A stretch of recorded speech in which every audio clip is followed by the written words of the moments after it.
पशु योनि में कौन जाएगा। देखो, जो रात के 11 बजे के बाद 3 बजे के बीच में भोजन करता है, ये निशाचर है। निशा माने रात, चर माने विचरने वाले। रात में खाना, रात में तुमको 8-10 बजे तक भोजन कर लेने का नियम है। 11 आखिरी है। 11 के बाद भोजन बिल्कुल नहीं होना चाहिए। ये रात नहीं ऐसी कि तुम्हारा जब मन आए तब भोजन। 11 बजे से लेके 3 बजे के बीच में बिल्कुल नहीं। शांति से भजन करो, सो जाओ, उपद्रोह मत करो। सीटियां बज रही हैं, चलो होटल में चलते हैं 12 बजे खाने। ऐसे लोग जाते हैं पशु योनि निश्चित।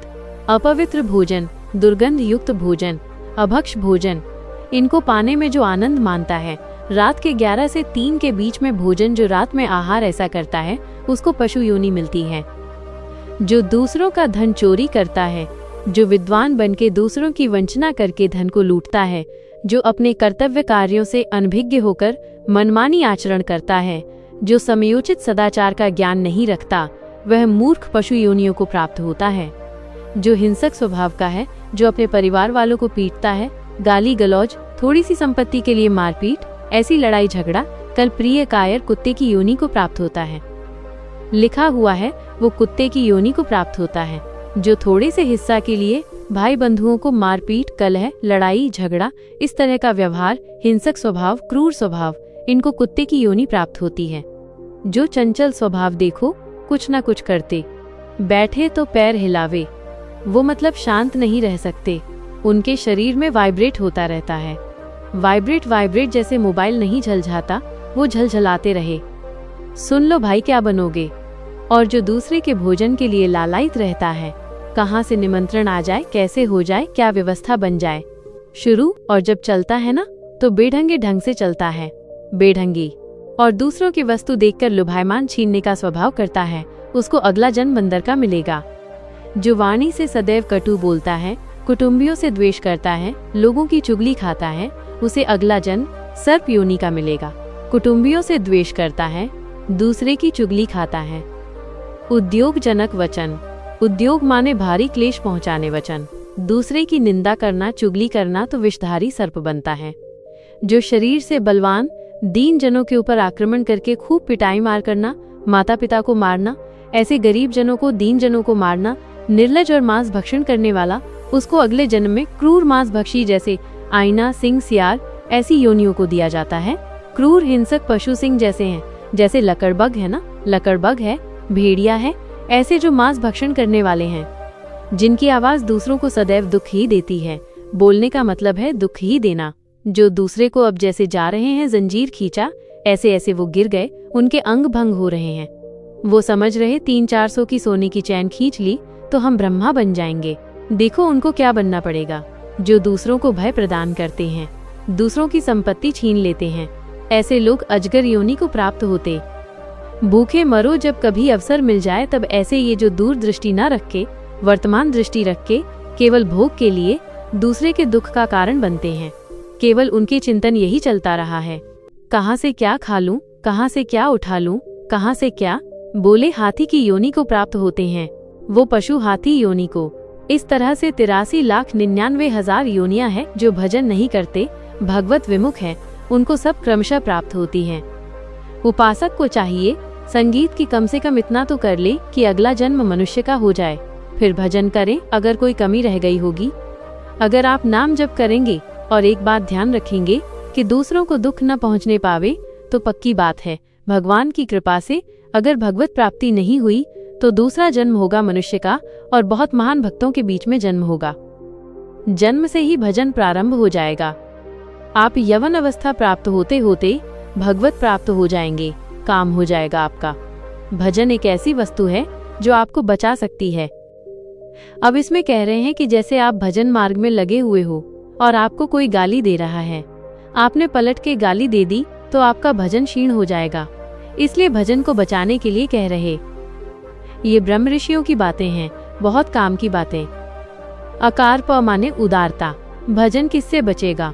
उदार बुद्धि स्वभाव कह रहे हैं कोमल। कोमल स्वभाव से भजन बचेगा।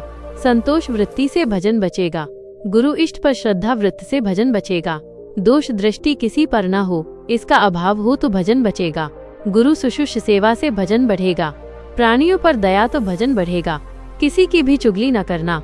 संत और ऋषि मुनियों का संग करना, इससे भजन बढ़ता है, पचता है। भजन किससे नष्ट होता है? तो कह रही, जब अवने कुछ समने प्रसति, दुख सुख धीरा प्रशांत कीर्तते। जब तुम्हारा अपमान हो, तुम उसका बदले में अपमान कर दो तो तुम्हारा भजन क्षीण हो जाएगा।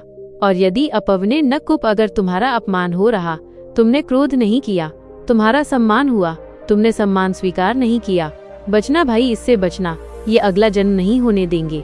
अगर ऐसा उदारता, कोमल स्वभाव, संतोष, श्रद्धा, दोष दृष्टि का अभाव, गुरु सेवा, प्राणियों पर दया, चुगली न करना, निश्चित अगला जन्म नहीं होगा। आप अपने भजन को बचाएं। जब कोई आपका अपमान कर रहा हो तो आप उसके बदले में उसका अपमान न करें। यदि आपको क्रोध आ गया अपमान करने पर, तो आपका भजन का फल क्षीण हो जाएगा। यदि सम्मान हुआ, आप आनंदित हो गए कि हमारा बड़ा सम्मान हो, तो आपका भजन क्षीण हो जाएगा। इसीलिए श्रीपाद भी कह रहे हैं, बच सके वृंदावन माध्य। जब कोई सम्मान करे तो उसे भारी विष के समान समझो। सम्मानम कल्यात घोर गरम। जैसे बढ़िया खीर मिल रही हो, कान में कोई आके कह दे विष पड़ा है तो आप नहीं खाओगे। ऐसे ये सम्मान, प्रणाम, नमस्कार, वाहवाही, ये तुम्हारे भजन के नाश करने के लिए है। ये विष है, ऐसे मत पीना, स्वीकार मत करो। विश्व नमन करे, करने दो, तुम स्वीकार मत करो, तुम हर्षित मत हो। और जब अपमान हो तो उसका अपमान करने वाले का कभी अपमान न करना। धीर पुरुष, प्रशांत पुरुष अपने भजन को ऐसे बचा ले जाता है जैसे कोई अपमान कर रहा है। बहुत बड़ा अमृत है, सच्ची मानिए। जिसका अपमान हो रहा है, वो साधु पुरुष जब अपमान सह जाता है तो उसका भजन बढ़ता है। वो सुख से भगवान में शयन करता है। और जब अपमान हुआ और अपमान दूसरे का कर देता है तो उसका भजन क्षीण हो जाता है। अशांत होकर के फिर जगत में शयन करता है। अपमान करने वाला जब कोई सामने से अपमान सह जाता है तो उसका सहन करना उसके नाश का कारण बन जाता है। अपमान करने वाले का निश्चित नाश हो जाता है। जब सामने वाला बोले ना, केवल चुप रहे, ये बड़ी बात है पर बहुत कठिन है। उस समय जब कोई अपमान कर रहा है, निंदा कर रहा है, आप शांत हैं, इसका मतलब आपके ऊपर गुरु कृपा है और आप अपने भजन को पहचानते हैं, भजन बचाना चाहते हैं। अपमानित होने पर चाहिए कि अपमान करने वाले की न बुराई सुने न बुराई करे। जैसे कोई आकर बहुत नीच आदमी आपको गाली दे रहा था, कान में उंगली डालो, नहीं भाई वो नीच नहीं, भगवान उसके अंदर बैठकर मेरी परीक्षा ले रहे थे, मुझे पुष्ट कर रहे थे, वो नीच कैसे हो सकता है। अपने भजन पर दृष्टि रखे, न उसकी निंदा करे, न उसकी निंदा सुने, न उसका बुरा चाहे। यद्यपि इसमें लिखा हुआ है कि जो अपमान करने वाला है उसका सर्वनाश हो जाता है। ऐसे महापुरुष का अपमान जब करे कि वो बोले न केवल, तो वो अपमानित करने वाला पुरुष स्वयं नाश को प्राप्त हो जाता है। ये बड़ी बात है। कह रहे हैं तष्ठेद अमता विनश्यति।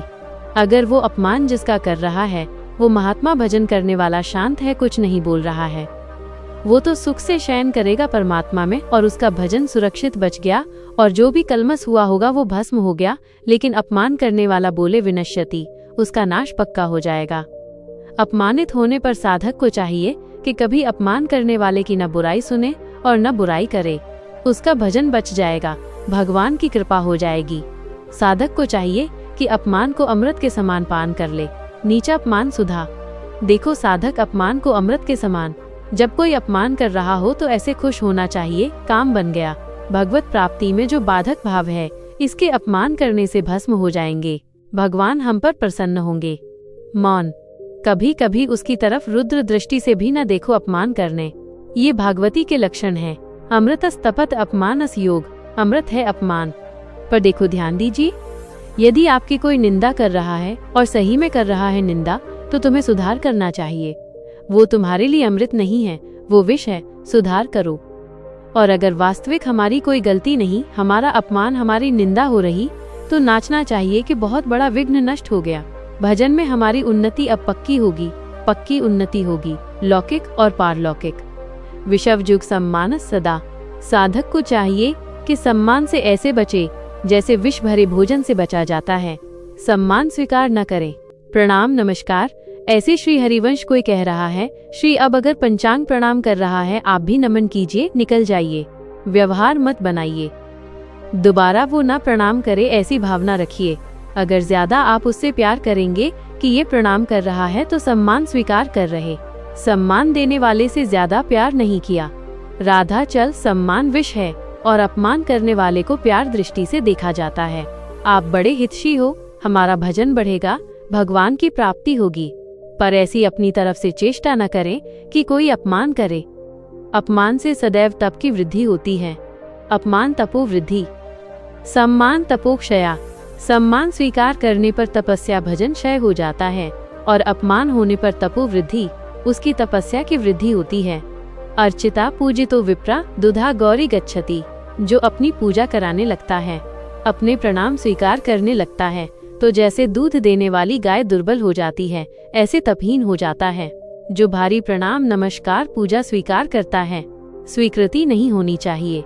पुनराय प्रतिधे शथा एवं जप हो पुनराय प्रतिजा। साधक को चाहिए कि यदि प्रणाम नमस्कार बहुत करवा चुका है, वैसा लगा कि मेरा तप क्षीण हो गया, तो बंद कर दे प्रणाम नमस्कार और एकांत में बैठकर जैसे गाय को फिर अच्छा चारा पवाया जाए तो पुष्ट हो जाती है, ऐसे अपने साधन भजन करे, प्रणाम नमस्कार से दूर हो जाए। महापुरुषों ने भी ऐसी लीलाएं की जिससे प्रणाम नमस्कार बंद हो जाए। ये सबको भगवत स्वरूप मान के तुम प्रणाम करो, तभी बात बनेगी। कह रहे हैं कि अगर प्रणाम नमस्कार स्वीकार कर लिया जाए तो समान तपक्षय उसका तपक्षय हो जाता है। गंगा जी की ही एक ऐसी अमोघ महिमा है कि जिनके दर्शन मात्र से पाप नष्ट हो जाते हैं। गंगा जी, बस श्री धाम वृंदावन से इस समय जैसी आसक्ति प्रकट की, वृंदावन ने ऐसी गंगा जी से आसक्ति। गंगा जी छोड़कर कहीं नहीं जाना, किनारे ही जो तीर्थ मिले कहीं नहीं जाना, नगर में भी ऊपर नहीं चढ़ना, वही जो आहार मिले। गंगा का कैसे बताएं, क्या परमानंद स्वरूप गंगा जी है, जिनके दर्शन मात्र से सारा पाप नष्ट हो जाता है। गंगा जी से और आपको बता, अधिकतर बड़े महापुरुषों का दर्शन गंगा किनारे जो प्रकट में थे और जो अप्रकट थे। नानक देव जी का पहला साक्षात्कार गंगा के किनारे हुआ। वृंदावन पावन पुलिन, ये सब गंगा की रेती पे। वृंदावन पावन पुलिन प्रियाला, ये गंगा की रेती। सेनपुर साक्षात गंगा से प्रकट होती हुई सिद्ध माँ। बड़े चमत्कार गंगा मैया के, बड़े चमत्कार। अद्भुत वाणी लड़खड़ाती है उनकी महिमा को, कहते हैं कि वो महिमा तो इस जीवन में देखी है ना, इसलिए बड़ी दिव्यता गंगा जी में। गंगा जी के नाम का स्मरण मात्र करने से पाप फर्रा जाते हैं। जो गंगा जी की डुबकी लगाता है वो महापापी भी पावन हो जाता है। विश्वास हो जाए।